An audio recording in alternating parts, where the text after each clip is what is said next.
오늘은 성례식을 우리가 거행했습니다. 우리가 하나님의 교회에 허락한 은혜의 수단이 있습니다. 은혜의 수단입니다. 은혜의 수단은 두 가지입니다.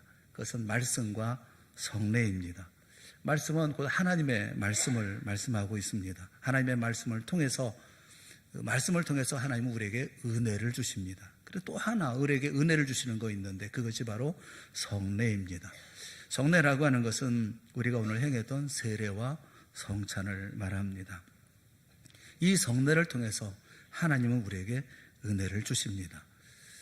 사람들은 예배라든가 여러 가지 행사를 통해서 어떤 종교적인 행위를 통해서 은혜로운 분위기를 조성하고 하나님의 은혜 속으로 들어가려는 시도를 하지만 이런 종교적인 행위는 하나님이 친히 주시는 은혜의 수단에 속하지를 않습니다. 그래서 신비로운 종교 체험에 그치게 되어지는 경우가 참 많이 있습니다. 하나님이 유월절을 지키라고 말씀하신 것은 자꾸 잊어버리는 이스라엘 백성들에게 잊지 말고 늘 묵상하라 해서 유월절을 지키라고 말씀하신 것처럼 주님은 우리에게 성찬을 행하라 라고 말씀을 하십니다. 그래서 성찬의 의미를 깊이 숙고하고 그 은혜 가운데 삶을 살라 그렇게 말씀하고 계시는 것입니다. 고린도전서 11장 23절부터 26절에 있는 말씀을 우리 한번 같이 보았으면 좋겠습니다. 고린도전서 11장 23절부터 26절 우리 다 같이 읽어보겠습니다. 시작.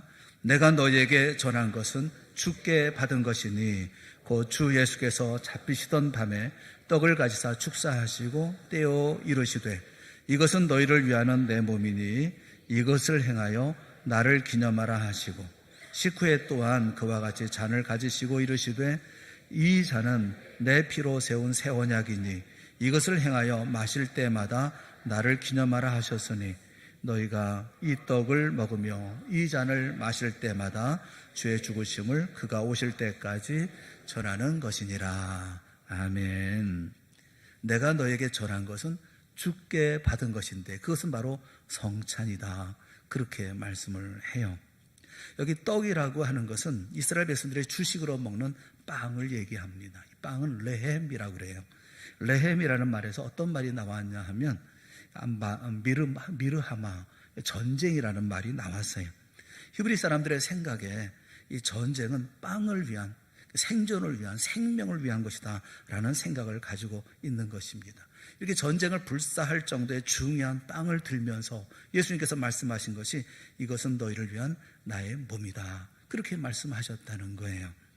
빵이 생명을 유지하고 에너지를 공급하는 에너지원인 것처럼 우리의 영혼의, 우리 하나님 믿고 섬기는 믿음의 사람들의 에너지원은 바로 예수 그리스도라는 것을 우리에게 말씀해 주고 계시는 것입니다. 또 예수님은 잔을 나누셨어요. 이스라엘 사람들의 식탁의 절대 필수적인 요소는 음료는 포도주입니다. 이렇게 생존에 있어 절대적으로 필요한 음료인 포도주처럼 예수 그리스도의 피가 우리 안에 들어와서 그래서 우리의 영혼의 혈관을 채우고 순환하죠. 그래서 영혼의 생명이 유지가 되어집니다. 떡으로 생명을 얻고 또 잔으로 생명을 유지하는 그게 바로 주님께서 우리에게 말씀하시는 성찬인 거예요. 이 성찬, 주님의 몸을 먹고 마심으로 유일한 희생 제사의 효과를 우리가 느끼게 되어지는 것이고 성찬을 통해서 십자가를 현재적으로 경험하게 하는 것, 이게 바로 우리가 지금 나누었던 성찬인 것입니다. 그래서 이 성찬에서 떡과 포도주를 먹고 마시면서 그리스도와 하나가 되는 것을 경험하게 되어지는 것이죠. 예수님의 죽음에 직접 참여해서 주님이 이 땅에서 받으셨던 모든 멸시, 또 육체적인 고난, 의로우신 분으로서 죄악된 세상에서 겪으셔야 했던 영적인 고통, 이 모든 것을 믿음으로 동참하는 것, 이게 바로 이 성찬인 거예요. 이 성찬은 그래서 예수님과의 교제 식사이기도 하고 성령 안에서 기쁨과 환희가 있는 잔치입니다. 또 성찬은 미래에 있을 어린 양의 혼인잔치를 바라보게 하는 것입니다. 현재적으로는 하나님과의 교제를 맛볼 뿐만 아니라 미래에 있을 더 큰 즐거움과 말할 수 없는 기쁨을 기대하는 그것이 바로 우리가 참여한 성찬인 거예요. 기업마다 가지고 있는 슬로건이 있어요. 만나면 좋은 친구, 그 MBC입니다. 사랑해요, LG. 그리고 스포츠는 살아있다, 아디다스. 순간의 선택이 10년을 좌우한다, 이 금성이고요. 또 전통 100년, 도전 100년, 그 두산이고, 깐깐한 물 뭐예요? 웅진 코웨이. 다 슬로건이 있어요. 그럼 우리의 슬로건은 뭐예요? 예수 믿는 우리들의 슬로건은 뭡니까? 성찬에 참여한 주의 백성들, 그리스도의 제자들의 슬로건은 누가복음 9장 23절 앞에 있는 말씀이에요. 누가복음 9장 23절에 뭐라고 말씀하고 계시냐면, 예수께서 뭐라고 말씀하셨느냐 하면, 아무든지 나를 따라오려거든 자기를 부인하고 날마다 제 십자가를 지고 나를 따를 것이니라, 그렇게 말씀을 하셨어요. 예수 그리스도의 십자가의 슬로건이 뭐냐면 예수님을 따르며 죽는 거예요. 심볼은 뭡니까? 십자가입니다. 다른 좋은 심볼들도 있지 않겠습니까? 평화를 상징하는 비둘기랄지, 보호를 의미하는 목자의 지팡이랄지, 희망과 약속의 상징인 무지개, 그거 좋지 않습니까? 왜 하필 두 개의 피투성이 나무 기둥입니까? 십자가를 지라는 주님의 말씀은 당시로도 상당히 부담스럽게만 했던 그런 말씀이었습니다. 십자가는 로마인들이 유대인 같은 피정복민을 굴복시키기 위해 사용되어졌던 그런 처형 도구였기 때문에 그렇죠. 이따금씩 유대인들이 로마의 압제에 항거하는 반란을 일으키면 로마는 이 관련자들의 십자가에 못 박았습니다. 때로는 팔레스타인의 먼지 나는 도로를 따라서 한 번에 2,000명 가까운 그런 많은 사람들을 십자가형에 처하기도 했어요. 수없이 많은 처형 방법이 있습니다. 값싼 처형 방법도 많죠. 불에 태우든지, 돌을 던져 죽이든지, 그것보다 더 쉬운 방법은 칼로, 검으로 한번 휘두르면 되는 거 아니겠어요? 반면에 십자가형은 4명의 병사와 1명의 백부장을 필요로 하는 그런 형벌이었습니다. 보통 비싼 처형 방법이 아니었어요. 그런데 왜 굳이 십자가를 택했을까요? 바로 만민 앞에서 이 죄는 욕보이기 위해서였습니다. 십자가는 굴욕의 상징이었습니다. 죄인이 아무것도 아니라는 사실, 형편없는 것이라는 사실들을 사람들의 머릿속에 똑똑히 심어주기 위해서, 그래서 십자가에 다는 거예요. 성경을 보면 병사들이 예수님을 심히 욕보입니다. 조롱합니다. 침을 뱉습니다. 심지어 예수님을 벌거벗깁니다. 모욕을 주는 것이 십자가의 형이에요. 더욱이 십자가는 고난의 상징입니다. 로마인들은 범죄자를 십자가에 달기 전에 예수님에게 했던 것은 모진 태용이었습니다. 채찍질이었습니다. 이 채찍질을 하기 위해서 옷을 벗기고, 그리고 손을 세로로 세운 기둥에 묶습니다. 손을 기둥에 묶는 것은 채찍을 가기 편하도록 온몸을 쫙 펴게 하는 것이죠. 채찍질의 횟수는 정해진 바가 없어요. 채찍의 달인인 로마 병사들이 사람을 정확하게 죽기 직전, 바로 그 직전까지 때리는 거예요. 인사불성이 될 때까지 때립니다. 채찍질한 뒤에는 십자가의 가로대를 죄인의 등에 얹습니다. 채찍질로 인해서 이미 척추골이 드러날 정도로 이렇게 몸에 상처를 입은 그런 사람이 50kg가 넘는 가로대가 뼈가 드러난 상처 위에 얹혀지게 되니까 그게 얼마나 고통스럽겠어요. 예수님이 비좁은 비아 돌로로사 길을 지고 십자가를 지고 가다가 힘들게 비틀거리고 넘어질 수밖에 없는 그런 상황이죠. 십자가를 지고 예수님을 따르는 길은 이런 고난과 그리고 고통의 길인 것입니다. 편안하게 십자가를 짊어질 방법은 없어요. 디모데후서 3장 12절 말씀에 보면 무릇 그리스도 예수 안에서 경건하게 살고자 하는 자는 박해를 받으리라, 그렇게 말씀하고 계십니다. 빌립보서 1장 29절 말씀에 그리스도를 위하여 너희에게 은혜를 주신 것은 다만 그를 믿을 뿐 아니라 또한 그를 위하여 고난도 받게 하려 하심이라 라고 말씀하고 있어요. 예수님을 따르기로 결심하는 것은 참을 수 없을 만큼의 고통스러운 십자가를 감내하기로 결심하는 것과 같다는 거예요. 오늘 우리가 읽었던 본문에 있는 말씀은 예수님의 부르심에 거절하는 이들에 대해서 말씀하고 있어요. 어떤 이가 찾아와서 예수님의 제자됨을 구합니다. 제자가 되어서 평안함을 구하는 거예요. 그에 대해서 주님은 인자는 머리둘 것이 없다라고 말씀하셔요. 그리고 다른 이에게 너는 나를 따르라 라고 말씀하시니까 그가 대답하는 말이 나로 먼저 가서 내 아버지를 장사하게 허락하소서라고 거절합니다.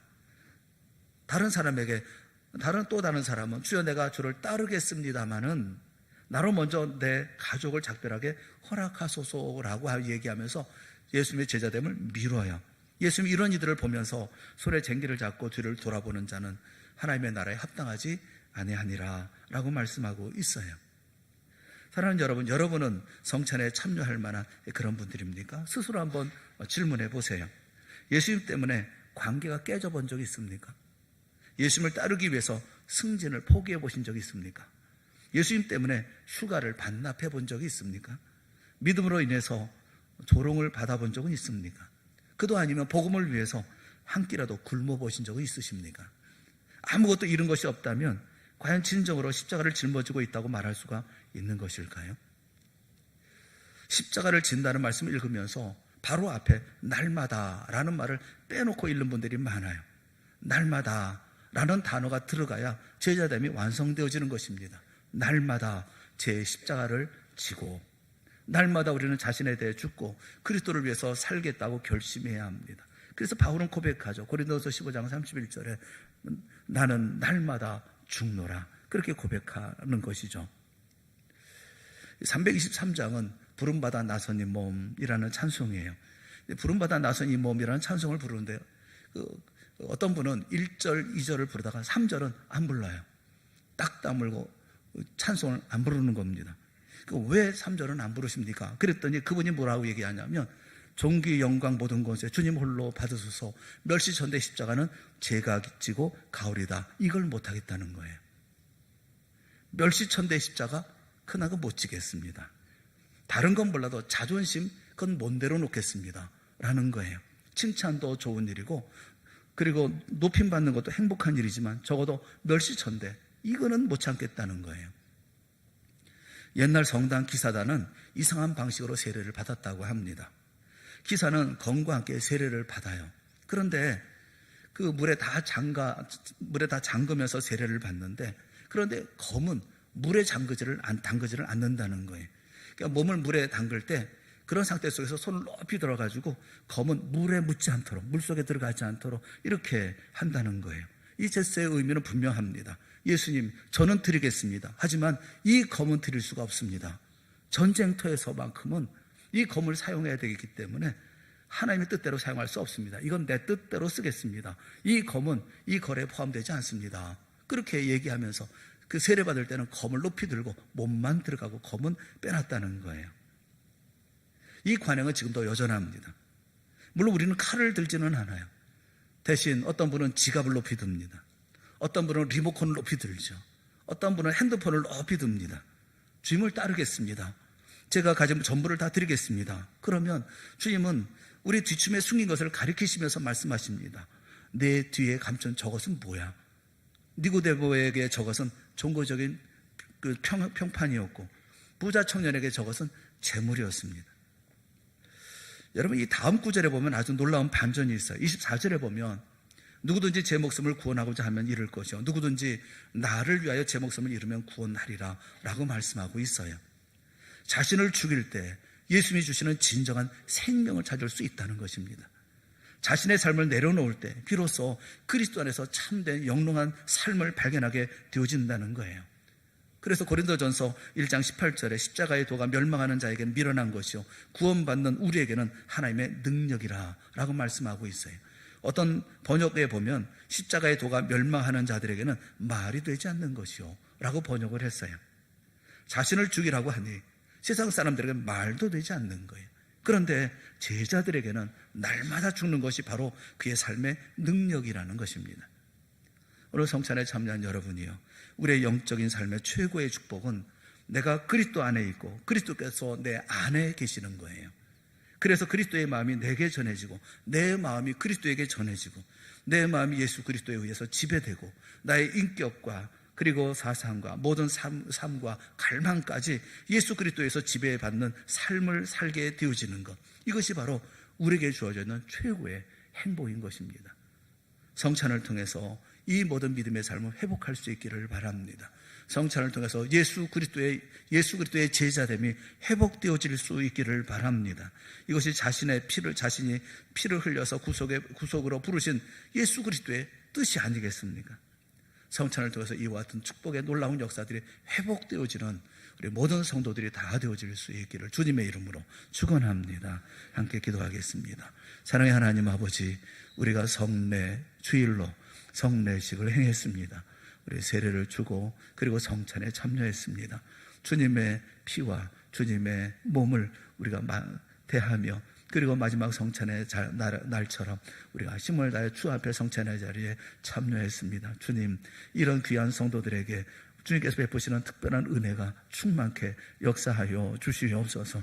복된 자리 가운데 나아갈 뿐만 아니라 힘있고 능력 있는 생명의 자리에 나아갈 수 있게 하여 주시옵시고, 무엇보다 주님 앞에 나의 모든 것 드리는 생명의 자리에 나아가는 예수 그리스도의 제자들이 되어질 수 있도록 은혜 베풀어 주시옵소서. 성찬 때마다 주님을 기억하게 하시고 주의 고난을 기억하게 하여 주시옵시고 주님과 함께 식사함을 기억하게 하여 주시옵시고, 그리고 영원한 나라에서 우리에게 베푸실 놀라운 역사들을 기억하는 우리 모두가 되게 하여 주시옵시고, 그 은혜가 우리의 삶 속에 충만케 역사하여 주시옵소서.